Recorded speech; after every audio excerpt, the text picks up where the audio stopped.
جو جھوٹ اور فریب آپ 10 دن سے اس قوم کو، اس شہر کو پلا رہے تھے، اس کا آج پردہ فاش ہو گیا ہے، سچ سامنے آ گیا۔ میں حیران ہوں کہ اب تک وہ سوالات میڈیا پر کیوں نہیں آ رہے جو پوچھے جانے چاہیے۔ اسی لیے آج میں رضا میر کی موت سے متعلق کوئی جذباتی باتیں کرنے کے بجائے فیکٹس پر بات کروں گا اور وہ سوالات اٹھاؤں گا جن کے جواب شاید کیس کی گتھیاں سلجھانے کی طرف بڑھیں۔ سوال نمبر 1 پوچھنے سے پہلے مجھے یہ بتائیے کہ کیا آپ نے سوشل میڈیا پر لاش کی تصویر دیکھی ہے؟ جنہوں نے نہیں دیکھی ان کو یہ بتا دوں کہ لاش کا چہرہ قابل شناخت بالکل نہیں ہے۔ ایسی صورت میں سوال یہ پیدا ہوتا ہے کہ لاش کو پہچانا کیسے گیا؟ کہ کیا وہ میر رضا ہی ہے؟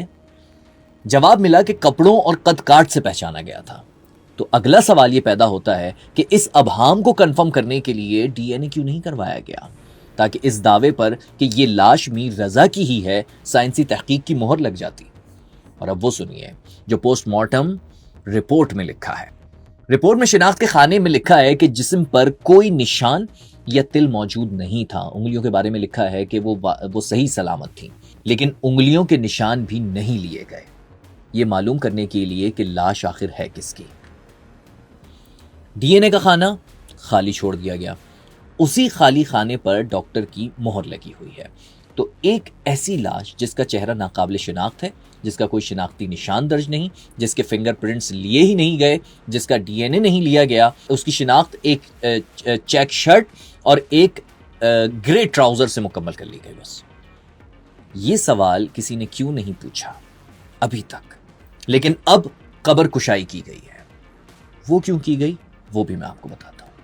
پوسٹ مارٹم پر سوالات اٹھائے گئے اور سوال اٹھانے والا کوئی اور نہیں بلکہ پولیس سرجن ڈاکٹر سمیہ ہی تھی۔ حالانکہ پوسٹ مارٹم انہی کی ٹیم نے کیا تھا، یہ بھی بات ذرا مینشن کر لیں اپنے پاس۔ اسی بات پر میر رضا کے والد عدالت پہنچے اور قبر کشائی کی درخواست کی، یعنی قبر کھود کر لاش کو دوبارہ نکال کر پوسٹ مارٹم کیا جائے۔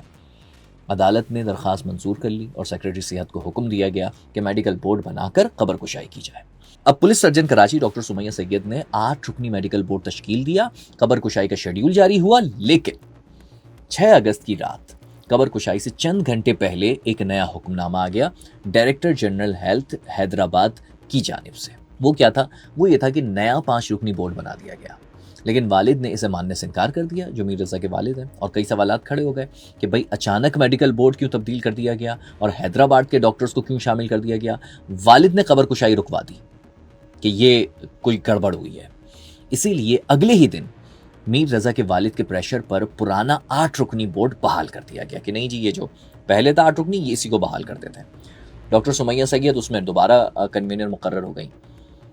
اچھا، اب یہ بھی دیکھ لیں کہ یہ وہی سمیہ سید ہیں جنہوں نے پوسٹ مارٹم پر سوالات اٹھائے تھے، لیکن پوسٹ مارٹم کرانے والی ٹیم بھی نہیں کی تھی۔